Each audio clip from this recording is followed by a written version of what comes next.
Welcome to Nostalgia Alley. We have a terrific show. We're going to talk about photography. We have Carl Ellis, who has a company called Photo Booth Studios. And he does everything. He restores film, he retouches, he photo editing, color correction, photo restoration, which is interesting, a whole lot of things. Carl, welcome to Nostalgia Alley. It's great to have you on. And I want to ask you a big question today. Okay. Am I portrait ready? You are almost portrait ready. Almost? Okay. I can finish it in editing. Okay, good. Carl, how did you get started in photography? So it's a funny story. I was at my grandparents' house for Christmas, and one of my cousins got a camera for a gift. And as soon as I saw the camera and touched it, my world changed. Mm. So I saved up my money, my chores, my summer job, and I bought my first camera. What kind of camera? It was a Kodak disc. A Kodak. Tell us about that. Was a very special thing back then. Very special thing. It was a fad. Some of you might remember it. Some of you might think I'm crazy or not know what I'm talking about, but it was a small, maybe ½ inch wide by 3 or 4 inches tall, and it had these little disc films. You stuck a disc in and you just shot, point and shoot. Amazing. Yeah. Great. So that was the start of everything, That was the start of everything, and I still have my discs, which are, unfortunately, I can't do anything with them because they're too small to scan for now, but I'm sure technology will catch up. Right. I remember my first camera was a Kodak Brownie, and I got some great shots of Lincoln, let me tell you. It was pretty incredible. Where did you study photography? Edinburgh University in Pennsylvania. Wow. It's pretty phenomenal. Yeah. How long did it take to the courses? So I have a 4-year degree, a Bachelor of Fine Arts and a minor in art history. Now, we're in a technology that's changing constantly. Constantly. How does cell phone photography affect you? Because everybody can take a picture now on their cell phones. Cell phone photography kind of ruined the camera business. All the big manufacturers are losing a lot of money with their point and shoots. They're not selling anymore, so they're focusing more on the high-end cameras. I worked in advertising from graduating college until just this past April, and one of our clients was a big camera manufacturer, and every year for the past 6 years their sales just dropped. So it's really affecting them. And even like I can walk around with my cell phone and I use that more than my nice camera. Really? Yeah, a lot of people. It's so easy. You reach in your pocket and you're a champion photographer. And they take pretty awesome pictures. Wow. What professional equipment do you use in your business? I use all Nikon. Well, that's the top of the line. Yeah, Nikon's I've always used Nikon. They're wonderful, wonderful. Yeah. Now, years ago you had film. Everybody had film. I don't think anybody. Some people use it still, but we're primarily digital today. What are the pros and cons of film versus digital, or are there? So a lot of art photographers prefer film. You have more control. You're thinking more about your exposures, your lighting. It's more of an art, I think. Digital is so fast and easy. You can fix it in post without a problem. Like if I take a picture of you right now and you're green or you're red, I can adjust it really fast in post. With film, you might be able to adjust it with some filters when you're printing it, but it's a lot harder. Does the artistic community favor film versus digital because of everything involved in film, the craft of film versus digital, which is more of a digital computer type thing? I would I can't say everybody, maybe 50-50. I can't even guess at a number, but there's still a lot of, people my age or older who refuse to do digital. Once I switched over, I went back a few times to film, but it's just, the process is so slow, it drives me crazy. But we're in a digital society, not an analog society. Yeah. Do you have a particular photographer that inspired you? So Diane Arbus. Tell me about Diane. Just her documentary photographer of people or her freaks. They're just beautiful the way Freaks she lived meaning them. what exactly? Like the conjoined twins or like the freak circus, like things like that. Like I remember interesting people. Did you ever do Hubert's Museum in New York? That was the 60s and 70s. That was a freak show in Times Square. I hate to use that word. Yeah. But they had all sorts of, they had a guy with 3 eyes. He had an eye in the center of his forehead that was surgically removed, and 2 noses. He was twins but didn't really separate. And I remember seeing him. And I also remember, and this is how I spent my misspent youth, there was a gal there who had a boa constrictor. She was an exotic dancer, and she let me go backstage and play with a boa constrictor. I was too young to realize I was playing with the wrong thing, and I remember, I'm sure she covered a lot of that wonderful stuff. And she made all of these freaks look beautiful. Yeah. Well, they were beautiful in the macabre sense of the word, in Yeah. an abstract sense of the word. They were pretty incredible. Yeah. Do you remember, now we're going way back, the very first picture you ever took as a photographer? And how did that make you feel? Do I remember that? I remember my very first digital picture. I don't quite remember my very first film or my very first photo. It was probably of family, at a family event, or maybe it was some trees. I'm really into nature. So I could imagine me walking around the yard and getting some close-up of leaves or grass or something like that. Now, what you can do on the computer, many things, we're going to go into that, is that you can digitally enhance a picture. Would a purist consider that cheating? Yes. It would be considered cheating, but yet it gets the job done. I'm thinking of Ansel Adams, who was very famous for all of his black and white photographs. But even the artist community is changing. If you go on all these sites where you're submitting artwork for contests or for galleries, there's a topic for enhanced photography. So you can submit it as enhanced photography, and they're accepting it. Now, at one point, I think you did work for ad agencies. There's a lot of cheating in that. When you do food, they put lacquer on, and tell us a little bit about how the difference between advertising shooting and, say, regular shooting. Anything you see in print or on TV is totally fake. Don't believe any of it.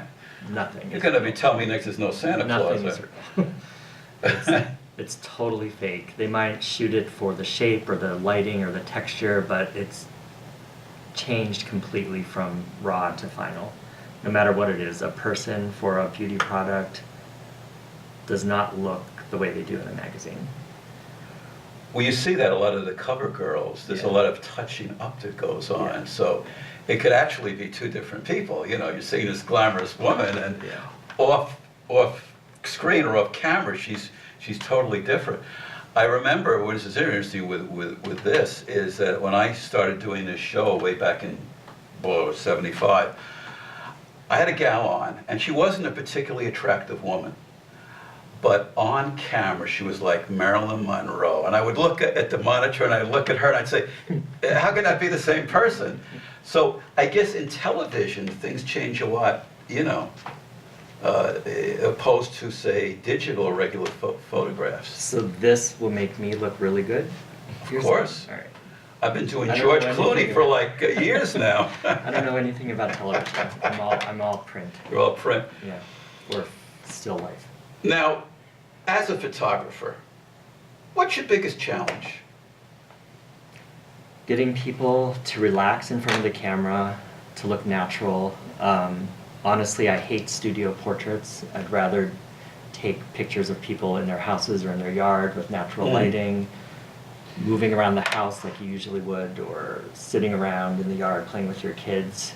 But a lot of people want studio portraits, they want their headshots, and it's hard to get their real self in a headshot. I don't know if I should hold Yeah, hold it up. but like this guy was a little bit shy, but we got some good headshots of him, and it took a few hours. How do you relax people? Because a lot of people in front of a camera are really nervous. Yeah, no, I try to tell jokes, I talk about them, I let them, I ask leading questions so they can open up a little bit. If I saw something funny, or I'll talk about my kids telling me something ridiculous and gets them to laugh, and if they have children, then they'll talk about their kids, and it kind of breaks the ice. The hardest thing for me, my wife will take a picture, she'll say, smile. I can't smile when she says smile. It becomes this very phony looking thing. Mm-hmm. So she'll tell me a joke, or she'll kick me or something, and I'll smile. But I imagine that you have to be sort of a psychologist to figure out what's going to make a person smile. Yeah. Most of the things are done in color today, photographs, but black and white is a whole different world. Yeah. Is there a preference as an artist between color and black and white? I've always been drawn to color, even through college when we did, we started in black and white. I wasn't really too excited about it.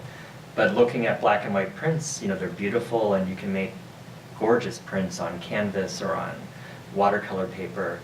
It just depends on the subject matter, I think, and the lighting is much different than a color photograph. How do you think Ansel Adams would react to color? Because he was known for black and white. You think he could handle color, or would it be the same Ansel Adams, or would it be a different Ansel Adams? I think it would be a different Ansel Adams, and knowing what he was shooting and what his goals were, I think he might adapt to color. Yeah. Yeah. Or maybe not. Maybe just not. into the black and white. And I'm sure a lot of people are going to be yelling at the screen if they watch this and hear me saying these things, but that's my opinion. Now, one of the things you do is, everybody has slides. I have this drawer full of slides. You can actually put that onto a DVD, right? Yeah, I can scan them and color correct them and put them on a DVD. Is that a hard thing to do, or how do you do that? It's fairly simple. I have a scanner. You put it in the slide slot. Right. You scan it.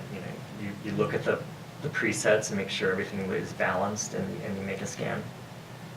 Any surprises when you were doing this that you go, oh my God, I can't believe that's on a slide? Nothing yet. Nothing yet. But I'm very open. I have no judgment, and anything that comes to me, I will process or do, or any requests that come to me. So my wild photographs are safe with you? Yeah, all Okay. photographs are safe with me. Well, we're going to take a break, and when we get back, we're going to discuss some of the great things you do. I know one of the things you put photographs on wood. I've never heard of such a thing. So anyway, we're going to take a break. So don't touch that dial. We'll be right back.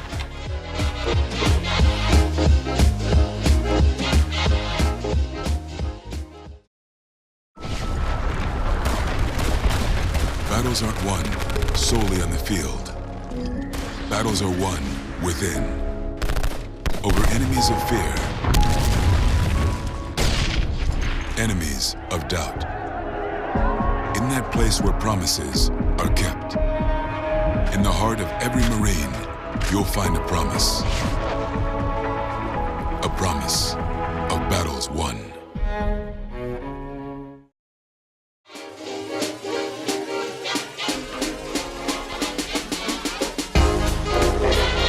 We are back. Carl Ellis, photographer.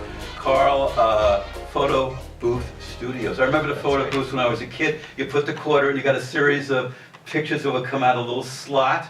But is that how you named your company? Yeah, I researched the name and nobody owned it, so I snatched it up, and Right. it's a play on words. I get a lot of calls though for photo booth photography, which I do, but not in the old-fashioned sense of the word. Great. Well, I'm going to put a quarter in. We're going to see more photographs. Okay, Right? let's do it. First of all, what do we have? This is wonderful. It's a leaf, right? Very. So this is, Nice this leaf. is a leaf. I used to volunteer at the Bronx Zoo, and in one of the exhibits, they had the ceiling filled with all these different kinds of leaves pressed under the lights. So I went in one day and I just shot all of them. And this is barely edited, maybe enhanced a little bit, but it was just a beautiful exhibit. And I took a series of them, and I think I have 2 in here. Now, when you go to these events, do you know what you're going to do, or you just see something and you're inspired to get the idea to do it? I just see something and do it. That's If I have my camera, I'm, like, I could walk from here to the door and take 30 pictures. Wow. Yeah. You're going to make everybody in the studio fabulous, right? Okay. And let's take another look here. Yeah, so this is the leaf, let's see. So I do a lot of close-ups. What is this? This is Like a a painting. tropical leaf. I think Really? it was in Puerto Rico. Extreme close-up. I had a filter on the lens, and then I color adjusted it a little bit. It was red and orange. I just saturated it a lot. Like this has a lot of saturation in it. Wow. This Pretty is great. another leaf close-up, not edited, just cleaned up a little bit. I'm really into extreme close-ups, nature, and having people try to figure out what my image is of. Now, that's a micro lens that you use on your camera? Nope. It's not a It's micro not a lens. micro How do you lens. get so close? Skill. Well, okay. Not autofocus. Not autofocus. You're autofocus, but you don't need autofocus. That's right. Okay. And what is this interesting This thing? is just bark of a tree. Wow, Yeah. that's pretty terrific.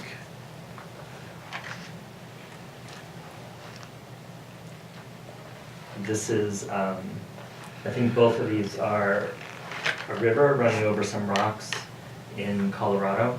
Now, everything is digitally enhanced today. Do they still use color filters on a lens, or is that a thing of the past? Some people do. I do every once in a while, depending on my mood, or if I want to, today I feel orange, I'm going to go out and shoot everything orange. Polarizing filters, people use them. What does a polarizing filter mean? It neutralizes the scene. So. Neutralizes in what way? Like it gets rid of the color cast. If there's an orange cast or a green cast, you can adjust it and it'll neutralize it. Wow. So you're going to color enhance me green. Maybe I'll do the next show as a green person, you know, it'll be interesting. Oompa loompa.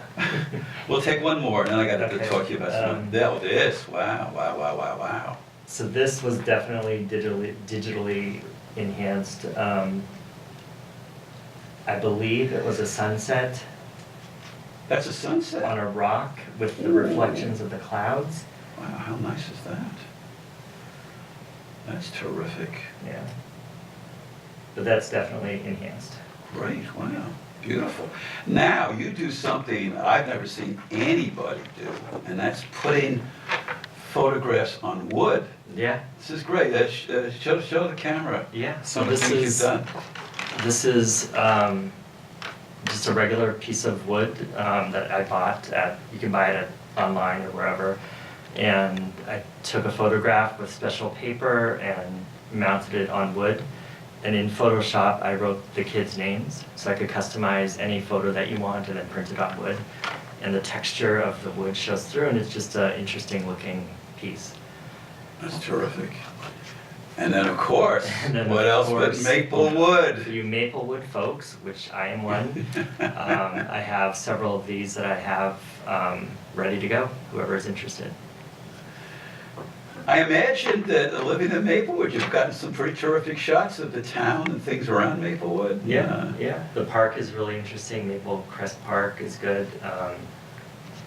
my kids in, you know, all their activities. I get to go to school and shoot for them there. It's a lot of fun.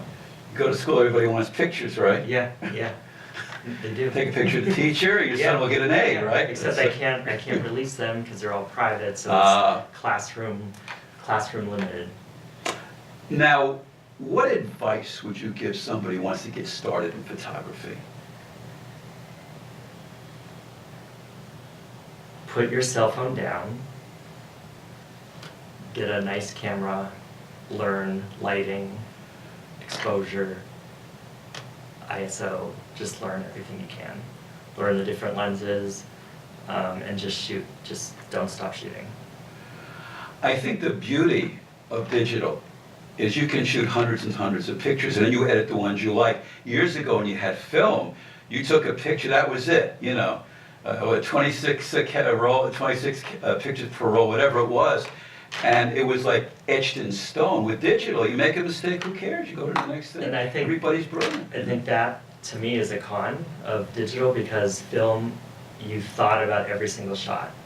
You didn't just press your shutter randomly and, like you said, just edit later. With film, you shot. You knew you had 26 pictures to make, and you don't want to waste one on something bad. It increases your creativity. You're not Yeah. worried about, I have 26 in the camera and it has Yeah. to be terrific, and you know, Yeah. which I think is really good.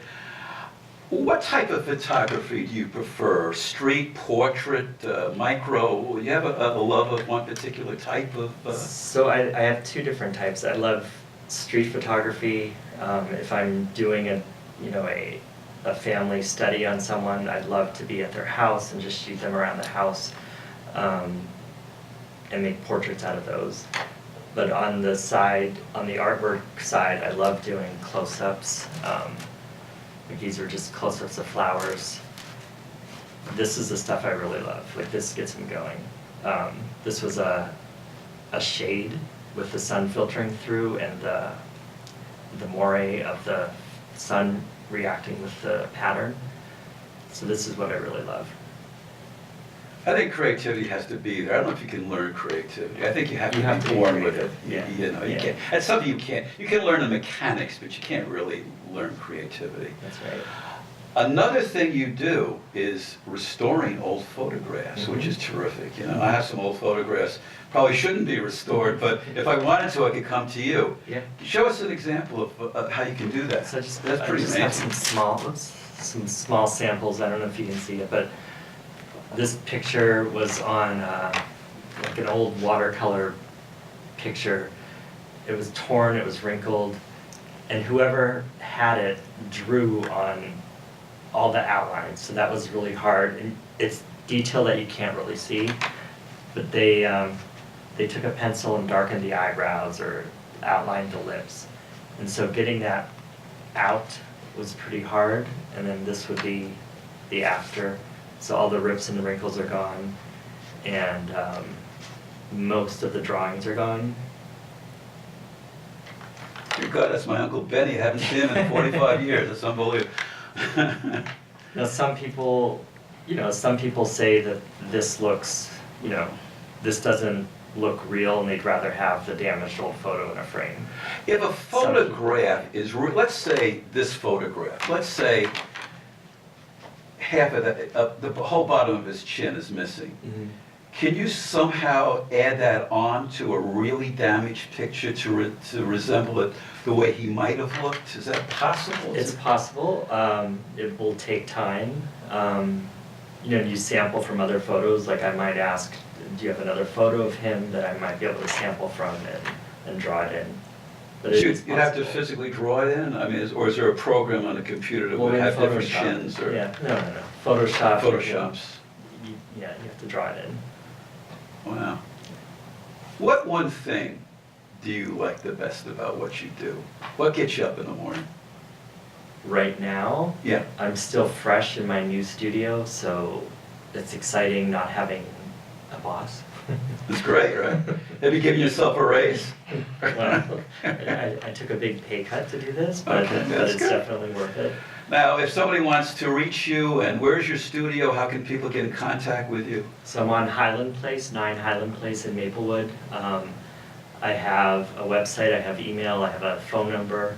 Let's have your email. So it's carl@carlsphotoBooth.com. C-A-R-L, not K. Yeah. Who's the youngest person you've ever done, or who's the oldest person you've ever done a portrait with? So the youngest would be a newborn that I just did a couple weeks ago, and the oldest would be probably our next door neighbor who's in her 90s. 90s? Wow. Yeah. Something like that. I mean, you're 90 years old, you have a lot of wrinkles, and from age. Is that something you filter out, or do you leave everything in, or does it depend on what the person wants? It depends on what the person wants. I'd rather leave everything in, but sometimes they want to look younger. But personally, I'd rather leave it in. I would say that that's It just gives that's you true. character, and it starts to look bad. Wow. So you've just started with Phone Booth over in Maplewood, which is it's a great location. I mean, do you exhibit your stuff around town? No, not around town. I exhibit on the street. I exhibit in my studio. I plan on having a gallery opening with my work, and then opening it up maybe to other photographers to also show their work. I'm sure. You wanted to mention something about Halloween? Oh yeah, so I'm shooting this event, the Halloween party, Special FX Makeup Bash, October 30th from 4 to 9 p.m. I'll be there documenting the event. So I put my Dracula outfit on, I can have a photograph. You can have a photograph. My wife's saying, you wear it every day, you gotta get rid of it, so that's great. So listen, I want to thank you for being on the show. Thank you for having me. And once again, how do people get in contact with you? So carl@carlsphotoBooth.com or 973-762-6463. Terrific, well, thanks for coming by. Thank you. Great, love your work. Thank We you. met at the fair. At the art fair, I saw yeah. your great stuff. I said, he has to be on the show, definitely has to be on the show. Also, if you'd like to be on our show, you can contact me via email at nostalgiaalley@gmail.com, nostalgia.alley@gmail.com. We'd love to have you come up if you have something to say, have something of interest. We are looking for you. I feel like a recruiter from Uncle Sam. So this is Mike Sobel saying good night to you, and especially to